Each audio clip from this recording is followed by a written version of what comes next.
PC방 살인의 피의자 김성수가요, 박성배 변호사의 범행 이유가 조금 공개가 됐습니다. 네, 김성수가 직접 경찰에 진술할 내용이 공개가 됐는데요.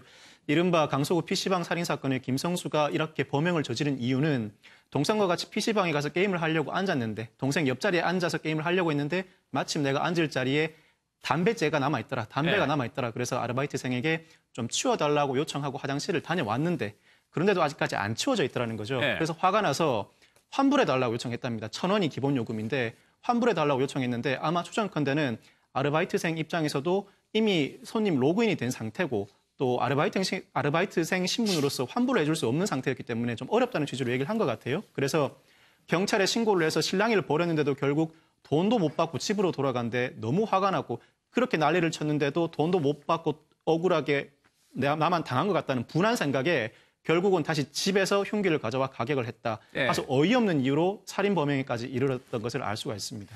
PC방비를 환불해달라. 유영걸 대표 그게 1,000원입니다. 1,000원. 네.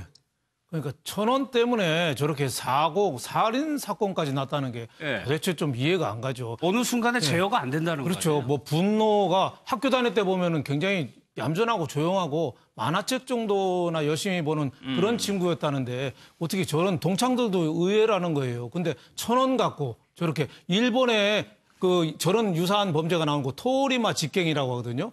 길거리 토리 마가 이제 마귀 길거리에 있는 마귀가 그 살인 사건을 저지르다 길거리 마귀라고까지 표현해 일본에서는 그런 사건이 많이 나는데 우리도 저런 사건이 어떻게 보면 피해자 입장에서는 너무 얼토당토 않은 거잖아요. PC방에서 아르바이트하는 학생이 그 1,000원 환불을 마음대로 해줄 수도 없는데 자기 책상에 담배꽁초를 치웠느니 안 치웠느니 때문에 그렇게 살인 사건까지 나오고 처음에 신고를 해서 경찰이 출동했는데 뭐 그때 무마가 돼서 집으로 갔잖아요.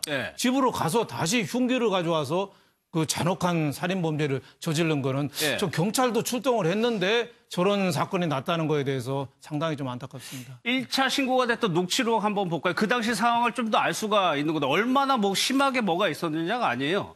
단순하게 그것 때문에 말싸움이 있었다는데 이게 결국에는 살인으로까지 이어집니다. 내용을 한번 볼까요? 1차 신고 때 어떤 식으로 신고가 됐냐면 손님한테 욕을 하고 닦아달라고 하는데 말싸움이 붙었다. 처음에는 이렇게 시작이 됐다는 거예요, 박성근 교수. 그러니까 이게 당초에는 이렇게 실랑이가 벌어지면서 단순하게 뭐 테이블에 담배꽁초가 있어요, 그럼 닦아달라고 얘기를 했는데 화장실 갔는데 그대로 있으니까 화가 나면서 나 집에 가란다 그러면은 1,000원 내놔라 하니까 야 방금 말씀하신 것처럼 1,000원을 줄 수 없는 상황이어서 거기서 실랑이가 붙은 거예요. 목소리가 크죠. 그러니까 동생이 경찰에 신고를 한 겁니다. 경찰에 와서 가까스로 해결됐습니다. 끝났어요, 1차적으로. 끝나고 이제 이 김성수는 집으로 갔는데 집으로 간 게 아니라 가서 등산용 칼을 가져온 거예요. 그러니까 가는 도중이나 아니면은 뭐 그 말리는 과정에도 생각을 했는지 모르지만 계속 그 생각을 했었나 봐요. 그러니까 그 갑자기 바보라, 그러니까 싸움도 하고 경찰도 오고 돈도 못 받고 그렇다고 바보라고 하는 생각이 들었다. 집에 가서 등산용 칼을 가져와가지고 그것도 얼굴을 수십 차례라 그 의사 얘기를 들어보면 인간이 인간으로서 이럴 수 없다고 할 정도로 한 거거든요. 근데 이걸 우리가 상식적으로 1,000원 때문에 아무리 순간적으로 바보가 됐다 하더라도 이렇게 할 수는 없는 거라서 지금 그 가족이 정신병원에 갔던 우울증 치료를 받았던 증거를 냈다고 그거 하지 않습니까? 그래 일본 국민들이 분노하고 있는데 정말로 있었는지 저는 그렇지 않고서는 저는 이럴 수 없다고 봐요. 그냥 죽인 것이 아니라 집에 가가지고 다시 칼을 가지고 와서 얼굴을 수십 차례 찔러서 죽였다. 이거는 일반적으로는 생각할 수 없는 대목이거든요. 그래서 이제 본인은 아닌데 가족에서 막 우울증이 그 순간적으로 혹시 폭발해가지고 그런 건지 그래서 이제 지금 감호소에 가지고 한 달 동안에 이 정신과에 대한 어떤 감정을 한다고 그럽니다만 지켜봐야 되겠는데요.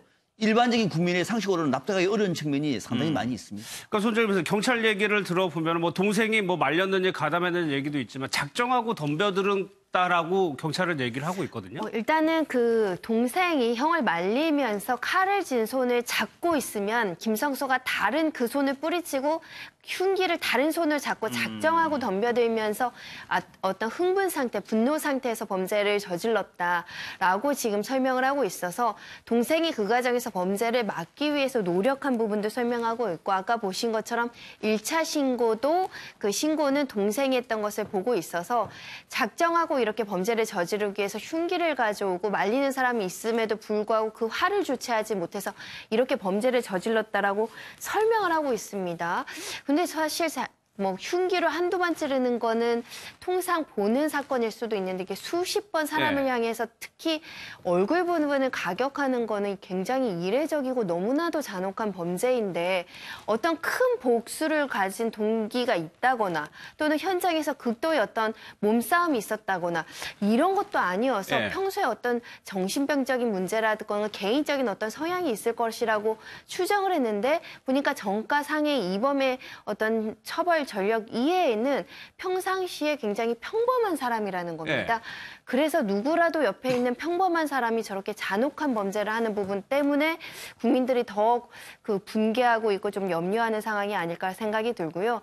특히 이렇게 평범해 보이는데 숨겨져 있는 여러 가지 이런 분노 범죄로 표출돼서 살인 사건까지 연결됐는데 막지 못했다는 것 이런 네. 것들이 또 더 분개하고 있는 부분입니다. 그러니까 또 하나 놀라운 점이 이제 상해 전과가 있었다고 하지만 박수배 변호사님 학창 시절에 저 김성수를 기억하는 친구들을 보면은 너무나 평범한 학생이었다는 거 아니에요? 예, 같이 중학교를 다녔던 친구들의 증언이 나왔는데요.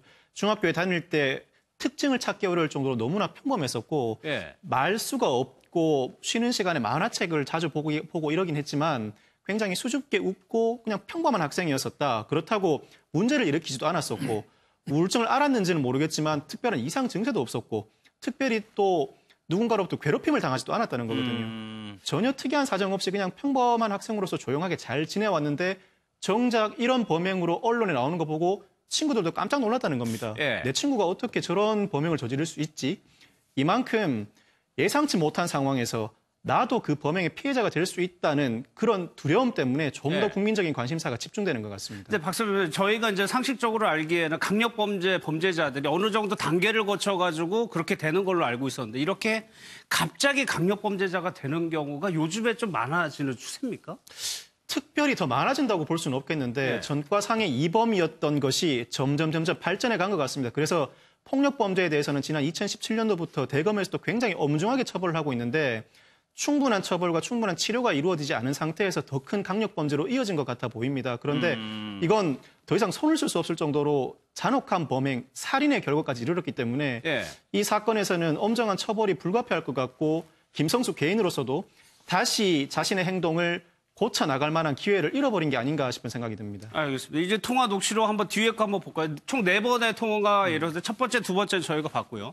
세 번째부터가 이제 실제로 이게 일이 일어난 일입니다. 그런데 여기서 경찰이 적절하게 매뉴얼에 따라서 잘 하고 돌아갔었느냐. 그 부분이 좀 쟁점이거든요. 예, 처음 신고했을 때는 5분 만에 출동을 했죠. 예, PC방에 싸움 났다 신고해서 동생이 먼저 신고해서 5분 만에 출동을 했어요.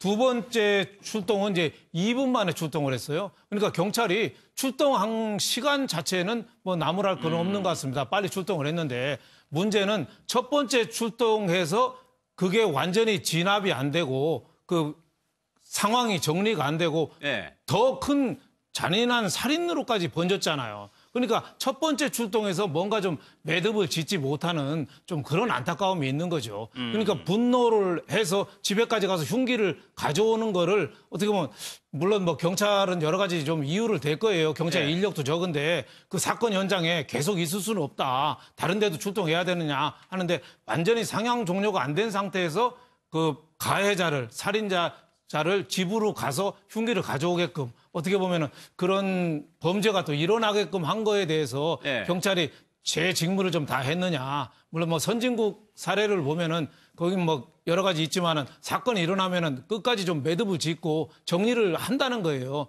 그 사리에도 계속 좀 지켜보고 했는데 사건이 완전히 종료하지 않았는데 네. 떠나서 살인 사건까지 또 번진 거는 조금 안타까운 대목이죠. 박선배 변호사님 경찰 출신이니까 지금 우리나라 상황에서는 막 싸움이 붙었어요. 그러면 일단 떼놓는 수준까지만 경찰이 하는 건가요? 저도 지구대 순찰요원으로 근무를 했기 때문에 이 사건에서 경찰의 조치가 어땠는지 나름의 판단을 했습니다. 예. 사실 말씀드리면 최초에 출동한 지구대 경찰관들의 조치는 지금까지의 통상 처리에 크게 벗어난 것 같아 보이진 않습니다.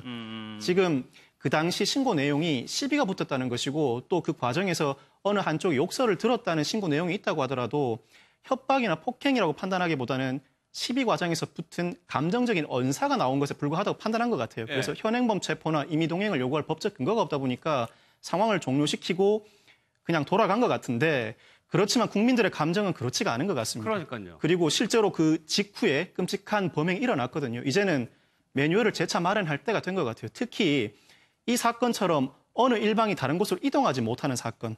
아르바이트생은 직장에서 다른 곳으로 갈 수가 없잖아요. 네, 그러면 네. 시비가 붙고 난 다음에 다시 시비가 붙었던 사람이 돌아와서 더 큰 범죄를 일으키는 경우가 종종 있습니다. 적어도 이런 사건의 경우에는 상황이 종료됐다고 하더라도 한동안 더 주변을 더 순찰한다거나 네. 또 시비가 붙었던 사람을 요주 인물로 한동안 더 추적해가는 매뉴얼을 새로 정비할 필요가 있지 않을까. 지금까지 그러네요. 처리례가 그러니까 문제가 없다고 할 게 아니라 새로운 매뉴얼을 정립할 필요가 있을 것 같아 보입니다. 그러니까 박사님, 지금 청와대 국민청원 이제 100만 명 넘어갈 것 같은데 국민들은 굉장히 분노하고 있거든요. 그렇죠. 과거에도 이제 이런 경우가 정신미약자 또는 심신미약 이런 이름으로 해서 국민들의 법관연과는 다르게 출소되는 경우가 많았거든요. 예. 끔찍하지 않습니까?